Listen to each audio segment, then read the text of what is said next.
Sa kaitaasan, siya'y papurihan, Diyos ng lahat o papuri. Sa kaitaasan, siya'y papurihan, ngayon at magpakailanman. Mawit ang daigdigan, lahat ng naroroon. Mawit ang sangkatauhan, purihin ang Panginoon. Mapuri sa kaitaasan, siya'y papurihan, Diyos ng lahat o papuri. Sa kaitaasan, siya'y papurihan, ngayon at magpakailanman. Simulan natin ang ating pagdiriwang sa ngalan ng Ama at ng Anak at ng Espiritu Santo. Amen. Ang pagpapala ng ating Panginoong Hesukristo, ang pag-ibig ng Diyos Ama, at ang pakikipagkaisa ng Espiritu Santo naway sumainyong lahat. At sumaiyo rin. Mga kapatid, tinipon tayo bilang kaanib ng angka ng Diyos. Kaya dumulog tayo sa mawaing Panginoong nagpapatawad ng lubos. Sinugong tagapagpagaling sa mga nagsisisi, Panginoon, kaawaan mo kami. Panginoon, kaawaan mo kami. Dumating na tagapag-anyayang mga makasalanan ay magsisi. Kristo, kaawaan mo kami. Kristo, kaawaan mo kami. Nakaluklok ka sa kanan ng Diyos Ama para ipamagitan kami. Panginoon, kaawaan mo kami. Panginoon, kaawaan mo kami. Kaawaan tayo na makapangyarihang Diyos, patawarin tayo sa ating mga kasalanan at patnubayan tayo sa buhay na walang hanggan. Amen. Manalangin tayo. Ama naming makapangyarihan, laging mong lingapin at patnubayan kaming mga kabilang sa iyong angkan. Sa tanging pag-asa naming ikaw ang nagbibigay, kami tangkilikin mo at laging subaybayan. Sa pamamagitan ni Jesucristo, kasama ng Espiritu Santo, magpa sa walang hanggan. Amen. Magsiupo na po ang lahat. Pagbasa mula sa unang aklat ng mga hari. Noong mga araw na iyon, ang matatanda ng Israel at ang mga puno ng mga angkan ay ipinatawag ni Solomon sa Jerusalem upang kunin ang kaba ng tipan sa Sion, kuta ni David. Kaya nagpunta kay Solomon ang mga pinuno sa Israel noong kapistahan ng buwan ng Etanim, ikapitong buwan ng taon. Nang naroon na ang lahat, binuhat ng mga saserdote ang kaba ng tipan. Tinulungan sila ng mga Levita sa pagdadala ng tolda at mga kagamitang naroroon. Hindi mabilang ang mga baka at tupang inihandog ni Solomon at ng buong Israel sa harap ng kaba ng tipan. Pagkatapos, ipinasok ng mga saserdote ang kaba ng tipan sa dakong kabanal-banalan at inilagay sa ilalim ng mga pakpak ng mga kerubin. Kaya't nalulukuban ng mga iyon ang kaba ng tipan at ang mga pasanan nito. Walang ibang laman ng kaban, kundi ang mga 3 bato na kinasusulatan ng tipan ng Panginoon sa bayang Israel. Ang mga tablang bato ay inilagay roon ni Moises nang sila'y nasa Horeb. Matapos silang ilabas sa lupain ng Ehipto. Pagkalabas ng mga saserdote, ang templo'y napuno ng ulap. Ano pa't hindi sila makapagpatuloy ng gawain sa loob. Ang templo'y napuno ng kagilagilalas na kaningningan ng Panginoon. Kaya nga't sinabi ni Solomon, O Panginoon, kayo ang naglagay ng araw sa langit, ngunit minabuti ninyong manirahan sa makapal na ulap. Ipinagtayo ko kayo ng isang magarang templo, isang bahay na titirahan ninyo habang panahon. Ang salita ng Diyos. Salamat sa Diyos. Poong makapangyarihay, kami iyong panahanan. Poong makapangyarihan, kami iyong panahanan. Aming nabalita na nasa Bethlehem ang kaba ng tipan. Sa bukid ni Haar, namin nasumpungan. Ang aming sinabi, ang templo ng Poon ay puntahan natin. Sa harap ng trono, siya ay sambahin. Poong makapangyarihan, kami iyong panahanan. Sa iyong tahanan, Poon, pumasok ka kasama ang kaban, ang kabang sagisag ng kapangyarihan.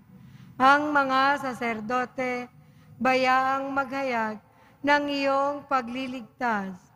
Ang mga hinirang sumigaw sa galak. Sa lingkod mong David, may pangako ikaw. Panginoon namin, ang piniling hari ay huwag mong itakwil. Poong makapangyarihan, kami iyong panahanan. Magsitayo po ang lahat.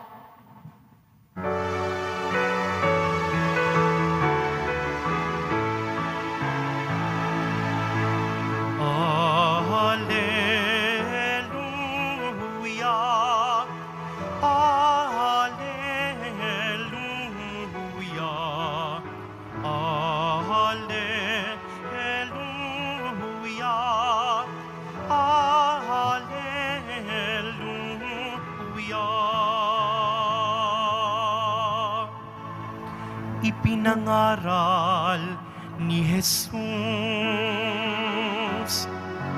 ang paghahari ng Diyos. Sakit ay kanyang ginamot. Alleluia, alleluia,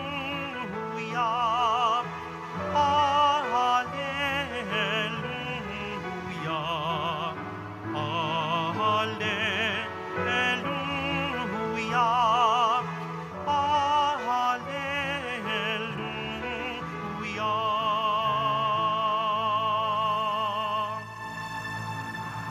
Sumainyo ang Panginoon. At sumaiyo rin. Ang mabuting balita ng Panginoon ayon kay San Marcos. Papuri sa iyo, Panginoon.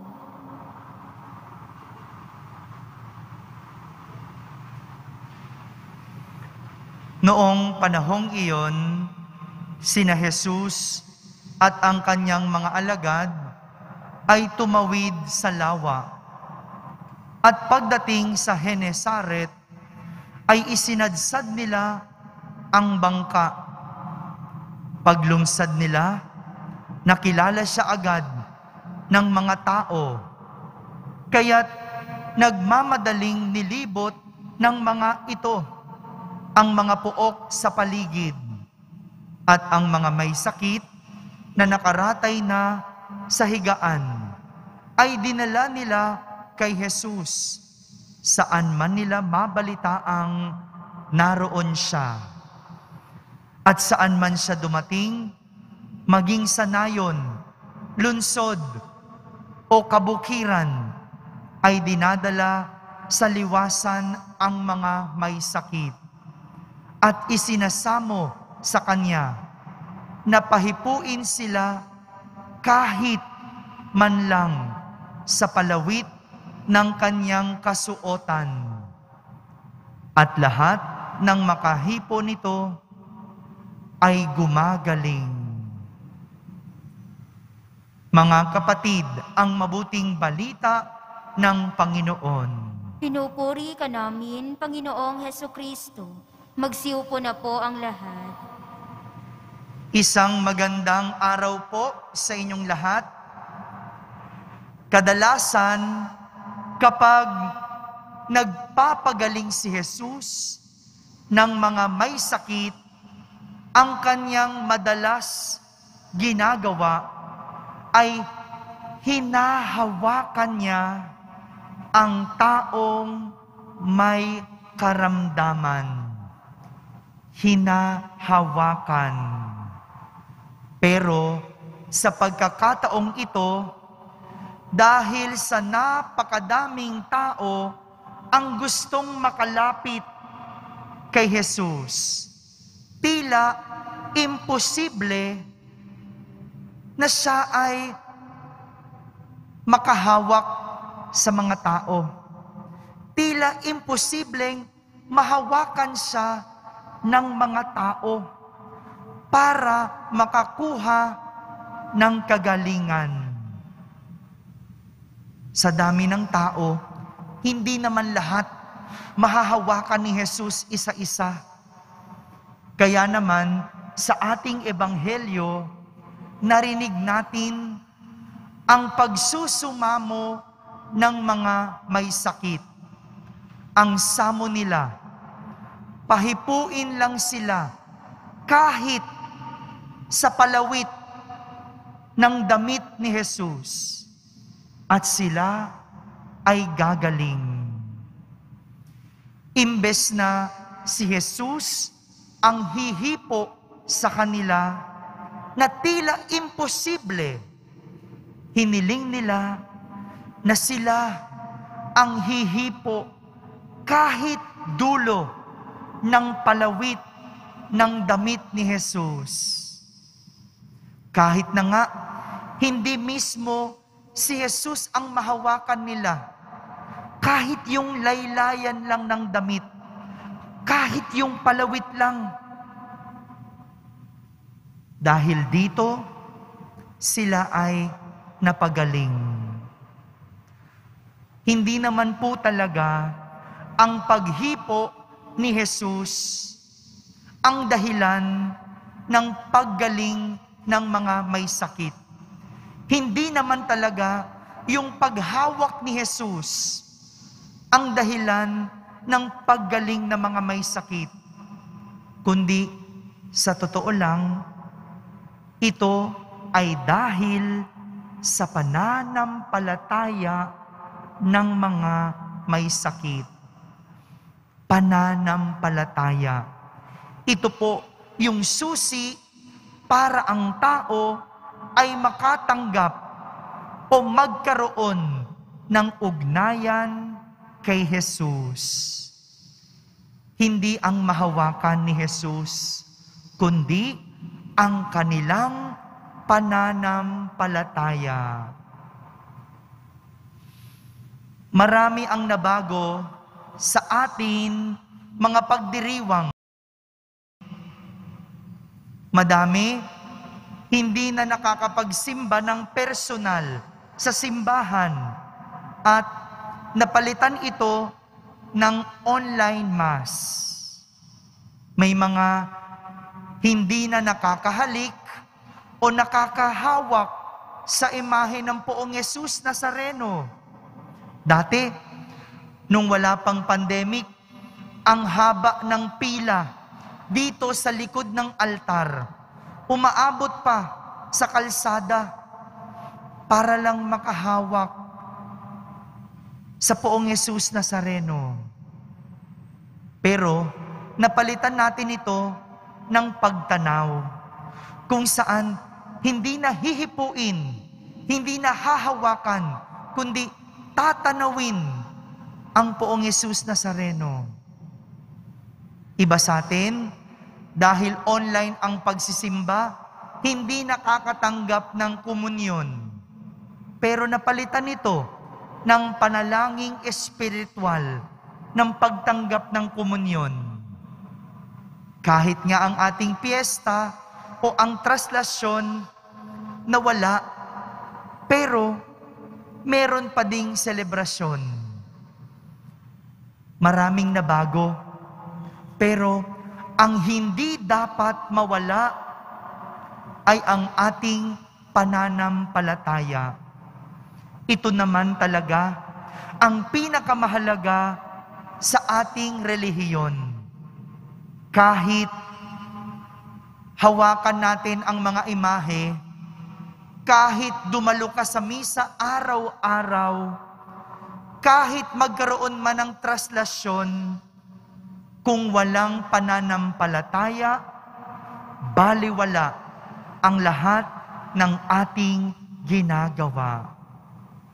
Mga kapatid, pananampalataya ang susi sa lahat para tayo ay magkaroon ng ugnayan sa ating Diyos. Kaya naman, mawala o mabago man ang lahat, wag lang ang ating pananampalataya. Dahil ito ang puso ng lahat ng ating ginagawa para sa Diyos. Dahil ang pananampalataya ang maglalapit sa atin at mag-uugnay sa ating Diyos. Amen.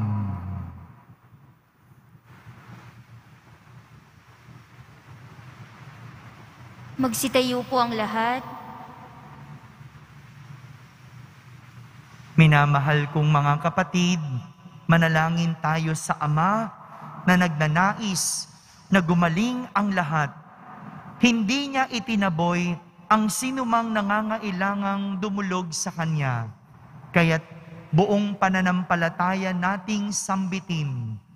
Banal na tagapagpagaling, mahabag kayo sa lahat.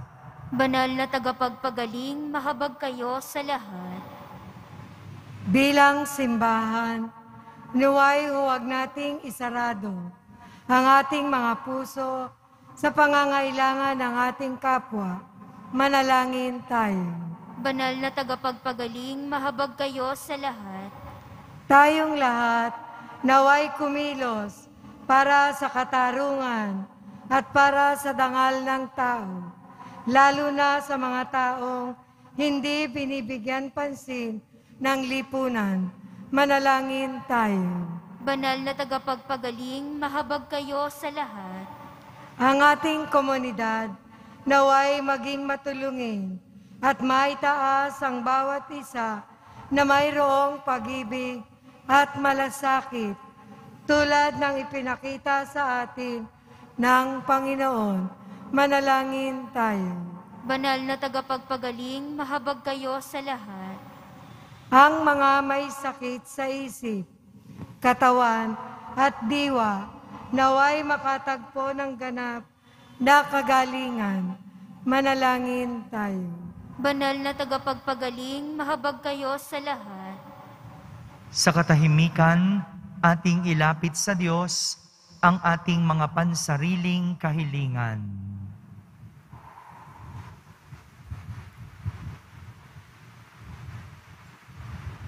Manalangin tayo. Banal na tagapagpagaling, mahabag kayo sa lahat. Makapangyarihang Ama, pakinggan mo ang aming mga panalangin at ang aming mga puso at gawin mo kaming laging handa.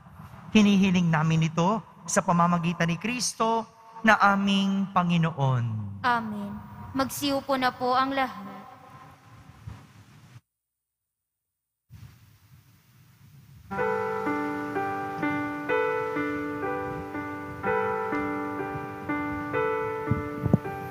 O Diyos, awang di mabilang, tanggapin mo yaring aming alay. gawin ito bilang tanda ng aming kaligtasan.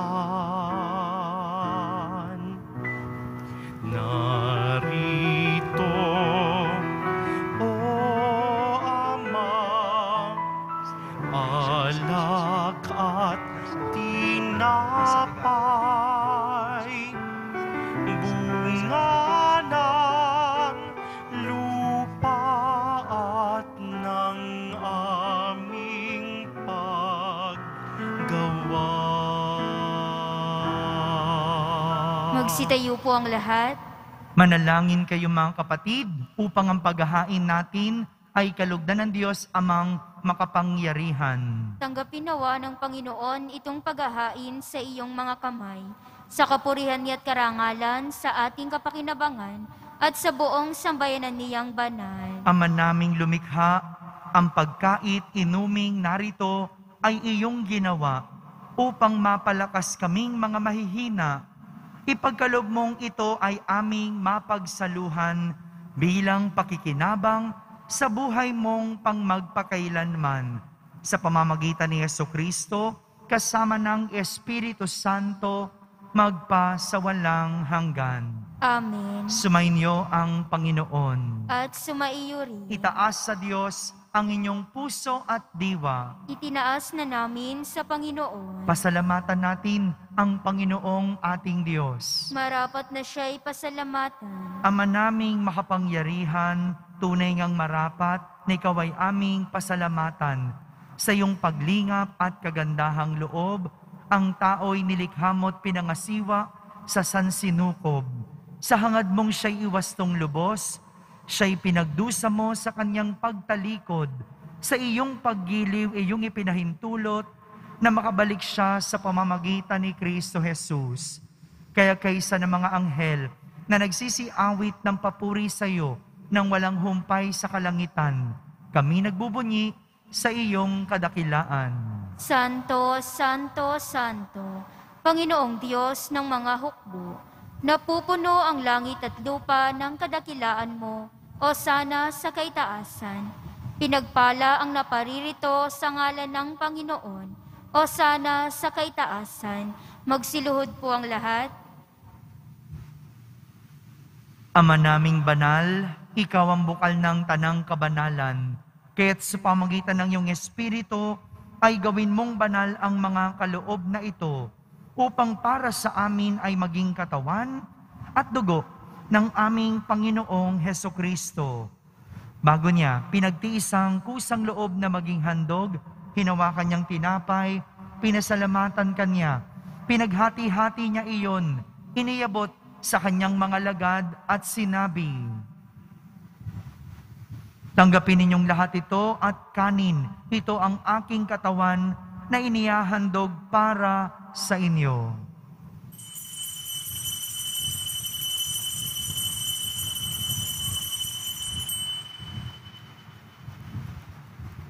Gayon din naman, nung matapos ang hapunan, hinawakan niyang kalis, muli kanyang pinasalamatan. Iniabot niya ang kalis sa kanyang mga alagad at sinabi, "Tanggapin ninyong lahat ito at inumin. Ito ang kalis ng aking dugo, ng bago at walang hanggang tipan. Ang aking dugo na ibubuhos para sa inyo at para sa lahat, sa ikapagpapatawad ng mga kasalanan. Gawin ninyo ito sa pag-alaala sa akin."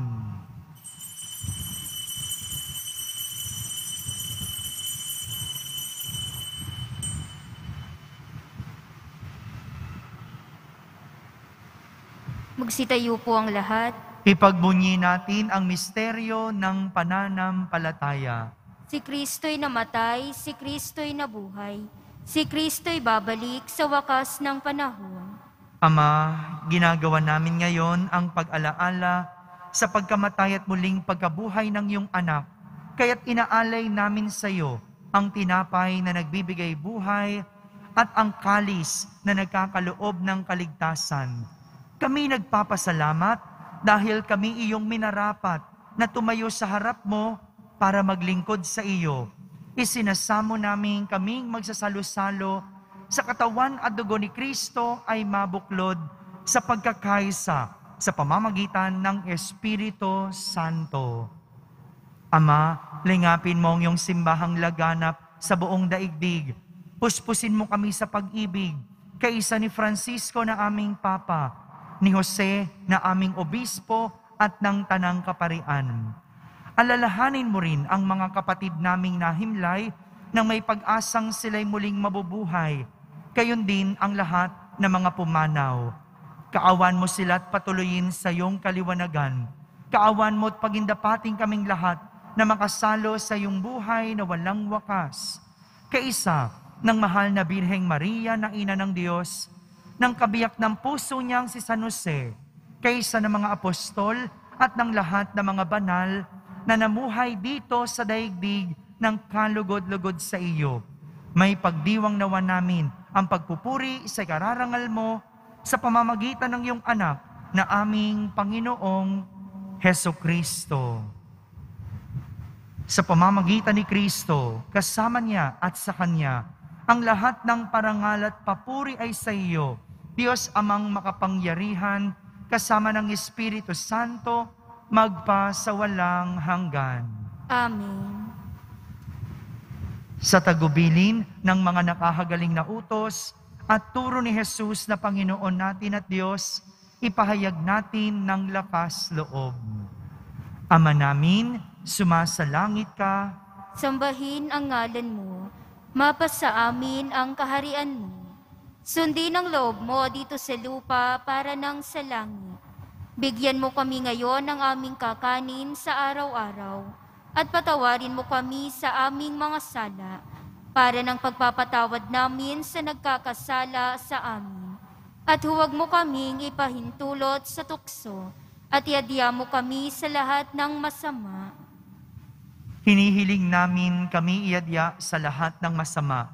Pagkalooban ng kapayapaan araw-araw, iligtas sa kasalanan at ilayo sa lahat ng kapahamakan. Samantalang aming pinananabikan ang dakilang araw ng pagpapahayag ng tagapagligtas naming si Hesukristo. Sapagkat iyo ang kaharian at ang kapangyarihan at ang kapurihan magpakailanman. Amen. Panginoong Hesukristo, sinabi mo sa iyong mga apostol, kapayapaan ang iniiwan ko sa inyo. Ang aking kapayapaan ang ibinibigay ko sa inyo. Tunghayan mo ang aming pananampalataya at huwag ang aming pagkakasala. Pagkalooban mo kami ng kapayapaan at pagkakaisa ayon sa iyong kalooban, kasama ng Espiritu Santo, magpa sa walang hanggan. Amen. Ang kapayapaan ng Panginoon ay laging sumainyo. At sumaiyo rin. Magbigayan kayo ng kapayapaan sa isa't isa. Kapayapaan po para sa lahat. Kordero ng Diyos na nag-aalis ng mga kasalanan ng sanlibutan, maawa ka sa amin. Kordero ng Diyos na nag-aalis ng mga kasalanan ng sanlibutan, maawa ka sa amin. Kordero ng Diyos na nag-aalis ng mga kasalanan ng sanlibutan, ipagkaloob mo sa amin ang kapayapaan. Magsiluhod po ang lahat.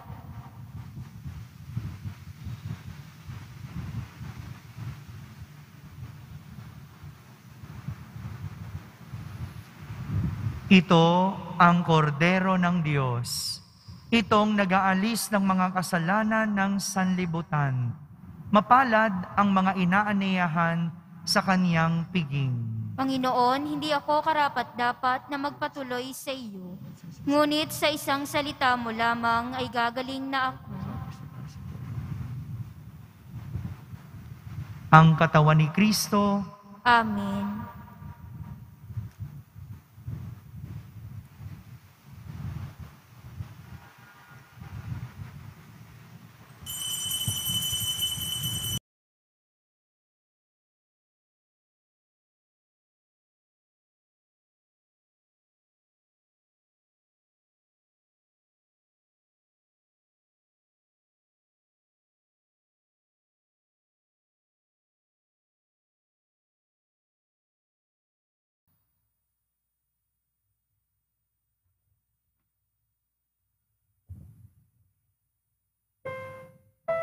O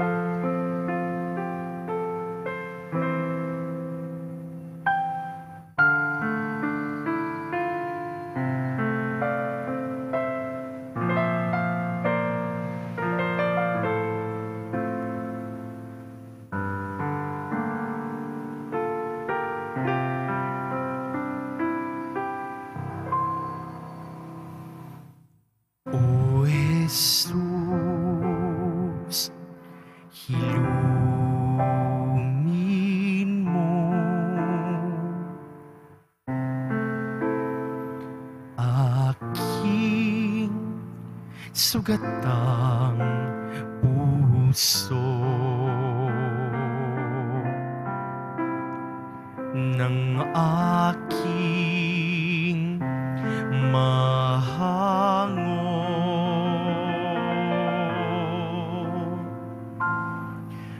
Kapwa kong kasim bigo,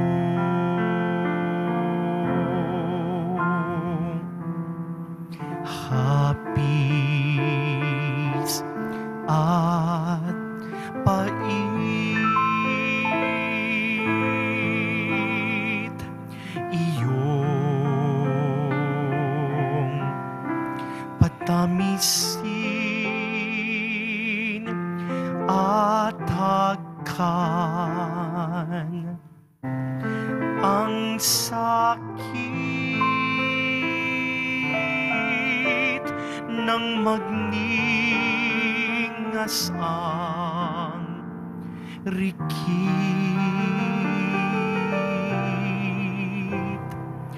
O Jesus, hilumin mo aking sugatang puso ng aking mahango. Kapwa kong kasim bigo,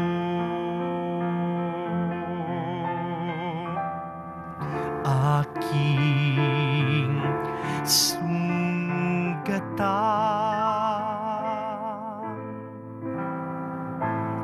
diwa't katawan ay gawing daan ng iyong kaligtasan.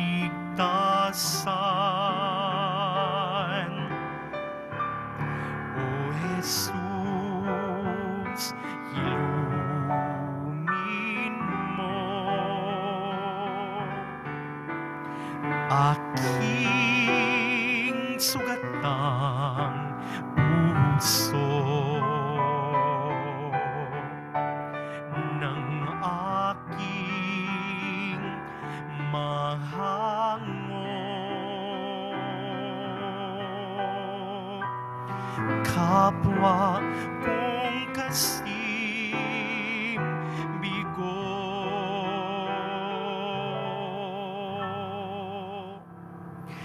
kapwa kong kasim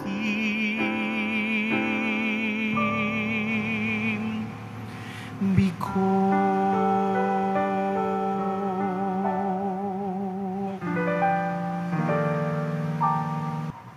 Manalangin tayo.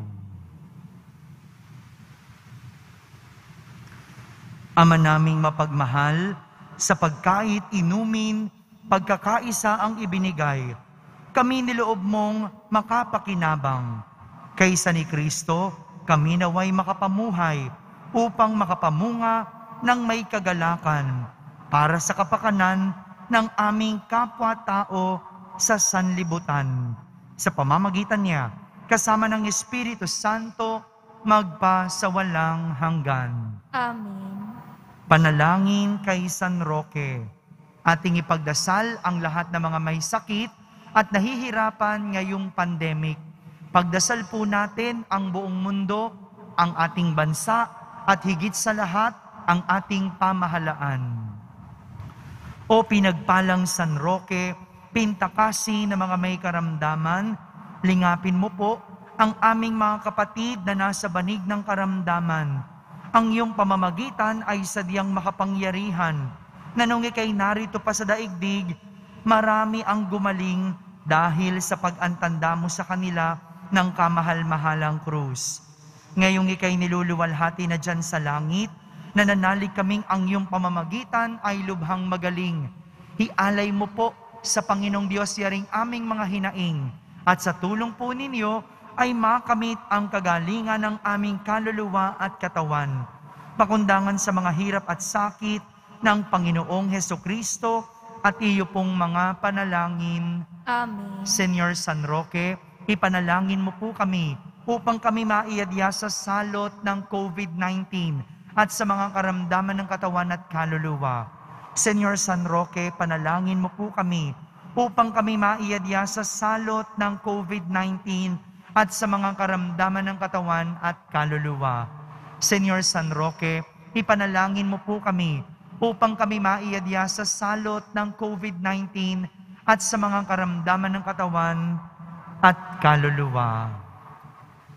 Sumainyo ang Panginoon. At sumaiyo rin. Pagbabasbas ng Poong Jesus Nazareno, taas po natin yung mga larawan ng Poong Jesus Nazareno at mahal na ina na ating pababasbasan.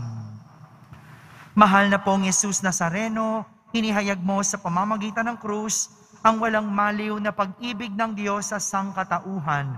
Pakinggan mo ang kahilingan ng iyong angkan na nagsusumamo sa iyo. Makamtanawan nila ang inyong katugunan at tanggapin ang kasagutan na may utang na loob na tinatanaw. Basbasan din po ninyo ang lahat na may karamdaman, nahihirapan, may mga dalang imahen at dasalan.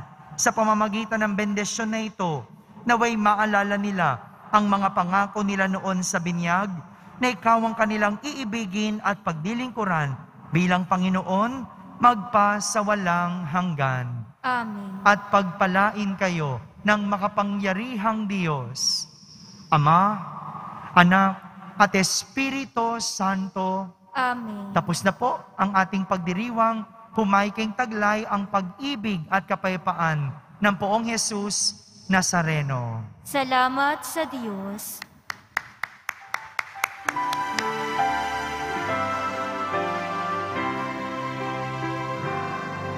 Nuestro Padre Jesus Nazareno, sinasamba ka namin. Pinipinto ka namin.